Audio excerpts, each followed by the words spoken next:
वर्चस्व वादावरून रविवारी रात्री सदर बाजार परिसरात सशस्त्र हल्ल्याची घटना घडली। त्यामध्ये गौरव चोपडे आणि पप्पू पवार तर दुसऱ्या गटातील रुखसार पटेल जखमी झाले।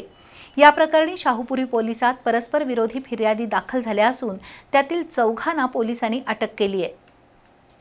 रविवारी रात्री सदर बाजार परिसरात राहणारे गौरव चोपडे आणि पप्पू पवार हे याच परिसरातील मशिदीजवळ गेले होते। त्यावेळी चिकन सेंटरजवळील कट्ट्यावर बसलेल्या सादिक शेख, अमन मुजावर, जावेद शेख, सुभान शेख यांनी त्या दोघांना आमच्याकडे काय बघतोस अशी विचारणा करत पूर्ववैमनस्यातून सशस्त्र हल्ला केला। या हल्ल्यात गौरव चोपडे आणि पप्पू पवार जखमी झाले। त्यानंतर सोनिया वाघमारे, प्रवीण वाघमारे, विकी वाघमारे यांच्यासह काही तरुण तिथं आले। त्यांनी भांडण मिटवण्याचा प्रयत्न केला, पण वाद वाढल्यानं संबंधितांनी सादिक शेख, जावेद शेख आणि रुखसाना यांना शिवीगाळ करून तलवारीनं ठार मारण्याची धमकी देऊन मारहाण केली।